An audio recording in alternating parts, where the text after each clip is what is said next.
Perfect family Korean drama के episode number 9 में दिखाया जाता है जिन हुक डिटेक्टिव डोंगजिन को बोलता है, मुझे मालूम है मेरी बेटी सुनही किसके पास है, वो और किसी और के पास नहीं बल्कि हुमिन के पास है। डोंगजिन पूछता है ये हुमिन कौन है, तो जिनहुक बोलता है एक ऐसा इंसान जिसने 12 साल पहले हमारे घर में आग लगाकर हमारे बेटे को मार दिया और अब मेरी बेटी सुनही को भी मुझसे दूर ले गया। फ्लैशबैक सीन दिखाया जाता है जब हुमिन सुनही को फॉलो कर रहा होता है तो इंजो की नज़र हुमिन पे पड़ जाती है और हुमिन को देखकर बुरी तरीके से डर जाते हैं। हुमिन इंजो के पास आकर बोलता है हम लोग काफ़ी लंबे अरसे बाद मिल रहे हैं और मैं हैरान हूँ आपने मेरी बेटी को भी अपनी बेटी बना लिया।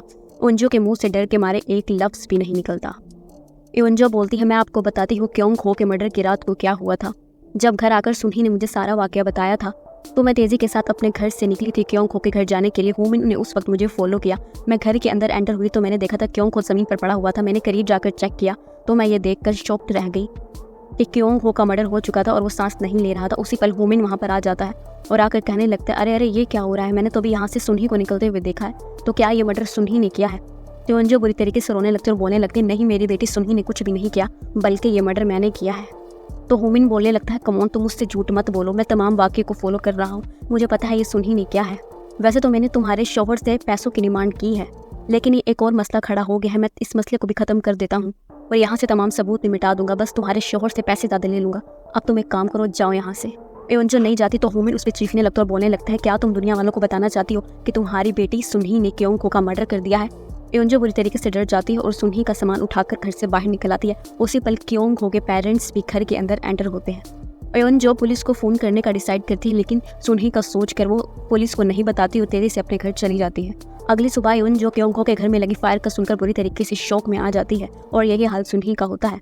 तो सुनही कहीं ट्रोमा में ना चली जाए इसलिए इंजो ऐसे प्रिटेंड करती है जैसे कुछ हुआ भी नहीं और पूछने लगती है क्या हुआ सुनही, तुम इतनी डरी हुई क्यों लग रही हो। और फिर उनके घर सोयुन आती है तो उसको मना भी करता है कि सुनही की तबीयत ख़राब है। तो सोयुन बोलती है उसको सुनही से बहुत ज़रूरी काम है।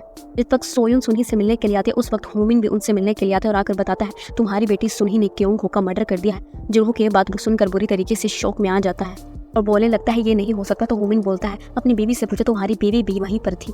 तो हुमिन बोलता है मैंने क्योंग हो के घर में आग लगा दी ताकि सुनही को मुकम्मल तौर पर प्रोटेक्ट किया जा सके, बस तुम इसके बदले एक काम करना, मुझे डबल पैसे पे कर देना।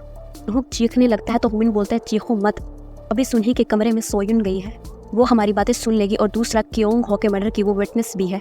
हुमिन और जिन हुक सुनही के रूम के बाहर आते हैं तो अंदर सोयुन सुनही को धमका रही होती है कि अगर तुमने क्योंग हो के मर्डर का इल्ज़ाम अपने सर पे ना लिया तो तुम्हारे साथ बहुत बुरा करूंगी, तुम्हारा बाप वकील है वो तुम्हें बचा लेगा इस केस से। जिनहुक शौक में आ जाते हैं। जैसे ही सोयुन सुनही के घर से चली जाती है हुमिन लाउंज में आकर जिनहुक की गाड़ी की चाबी उठाकर बोलता है मुझे पैसे टाइम पर पे कर देना, इस सोयुन का भी मैं सफाया कर देता हूँ, और ये कहकर घर से बाहर चला जाता है। उसी वक्त जिनहुक हुमिन के पीछे जाता है और उसको मारने लगता है, बोलने लगता है तुम क्या करने लगे हो, क्या तुम सोयुन को भी मारोगे। तो हुमिन बोलने लगता है इस वक्त तुम्हें किसी और के बच्चे की सोचने की ज़रूरत नहीं है, इस वक्त ज़रूरी है कि तुम सुनही का सोचो। अगर तुम दूसरों की औलादों का इस टाइम पे सोचोगे तो तुम अपनी बेटी सुनही को भी खो दोगे और वो कातिला कहलाएगी, क्या तुम्हारे लिए ये ठीक है। हुमिन जिनहुक की गाड़ी लेकर सोयुन के पीछे चला जाता है। जिनहुक डिटेक्टिव डोंगजुन को बताता है हम लोग उस वक्त बिल्कुल दिमाग से खाली हो चुके थे, हमारी बेटी खतरे में थी, हम अच्छी तरीके से जानते हैं हमारी बेटी सुनही ने ये मर्डर नहीं किया, उसको फंसाया गया है। आपके भी तो बच्चे होंगे डिटेक्टिव डोंगजिन, प्लीज़ हमारी हेल्प कीजिए। तो डिटेक्टिव डोंगजिन पूछते हैं आप मुझे ये बताएं सुनही कहाँ पर है और हुमिन कहाँ पर है। हुमिन हाथ में गन लिए जिनहुक का वेट कर रहा होता है और सुनही साइड पर बैठी होती है। डिटेक्टिव डोंगजिन ने अपनी पुलिस फोर्स को वहाँ पर भेज दिया होता है, उन्होंने बिल्डिंग को चारों तरफ से घेर लिया होता है और थोड़ी देर के बाद जिनहुक इंजो और डिटेक्टिव डोंगजिन भी वहाँ पर आ जाते हैं जहाँ पर पूरी फोर्स अपने पूरे सिस्टम्स के साथ मौजूद होती है। डिटेक्टिव डोंगजिन अपनी फोर्स को अंदर भेजने का फैसला करते हैं तो पुलिस फोर्स बताती है इस चीज़ पे बहुत ज़्यादा खतरा है। तो जिनहुक आगे आता है और आकर बोलता है अगर कोई और अंदर जाएगा तो हुमिन उसको मार देगा, मेरी बेटी है, मुझे जाने दे अंदर, मैं जानता हूँ मैं अपनी बच्ची को उस आदमी से महफूज कर लूँगा, आपके भी तो बच्चे हैं, प्लीज़ सोचिए। तो डिटेक्टिव डोंगजिन अलाउ कर देता है। हुमिन सुनही को बोलता है अभी थोड़ी देर में तुम्हारा बाप यहाँ पर आ जाएगा और तुम तमाम हकीकत जान लोगे कि तुम्हारे बाप ने क्या क्या कुछ नहीं किया। तो सुनही बोलने लगती है मुझे अपने पेरेंट्स पे यकीन है, उन्होंने ऐसा कुछ नहीं किया जो आपने मुझे बताया है। तो हुमिन बोलते हैं तुम बेवकूफ़।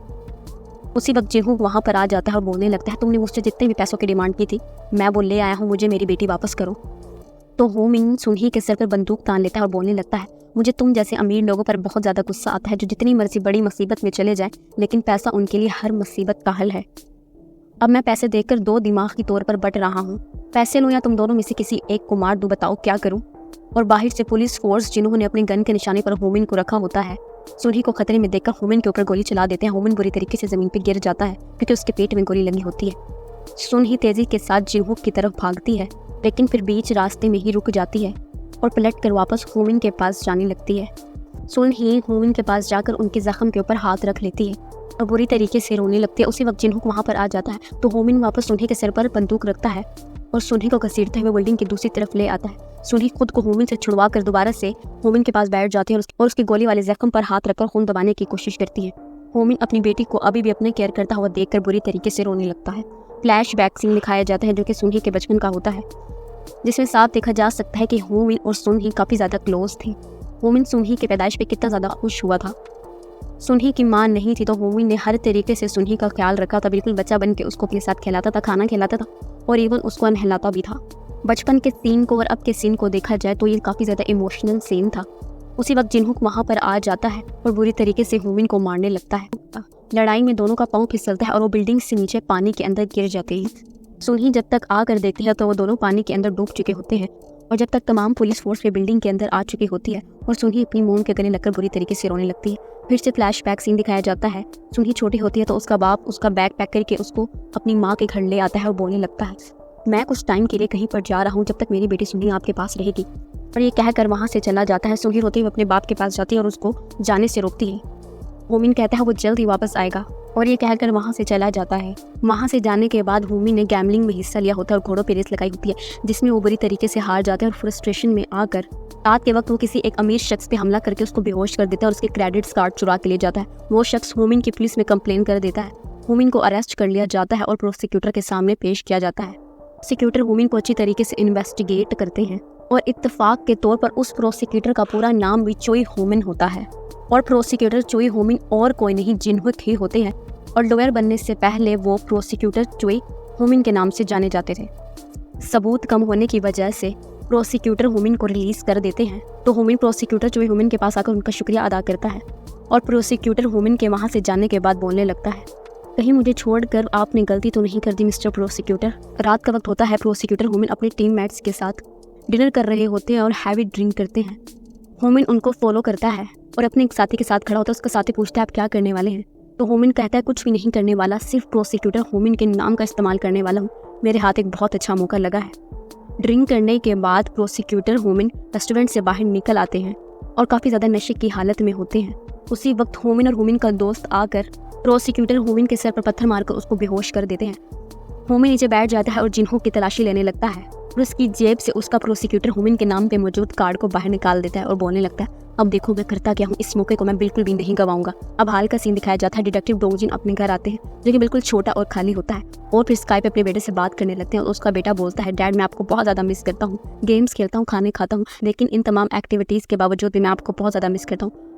तो डिटेक्टिव डोंगजिन काफ़ी ज़्यादा इमोशनल हो जाते हैं, बोलने लगते हैं, बेटा मैं भी तुम्हें बहुत ज़्यादा मिस करता हूँ, मैं चाहता हूँ मेरे पास आ जाओ। उसी वक्त वीडियो कॉल में डिटेक्टिव डोंगजिन की एक्स वाइफ आती है। आकर डोंगजिन को बोलने लगती है, मैंने तुम्हें कहा भी था कि हमारे बेटे के साथ कांटेक्ट में मत रहो, हमने अभी अभी एक नई ज़िंदगी की शुरुआत की है, ये बहुत मुश्किल से चीज़ों में एडजस्ट कर रहा है, अगर इस तरह तुम बार बार हमारी ज़िंदगी में आओगे तो एडजस्टमेंट करने में मुश्किल हो जाएगी। और ये कहकर फ़ोन काट देती है और फ़ोन कटते ही डिटेक्टिव डोंगजिन बुरी तरीके से रोने लगते हैं और बोलने लगते हैं, मैं तुम लोगों को बहुत ज़्यादा मिस करता हूँ, क्या हम लोग फिर से एक साथ नहीं हो सकते।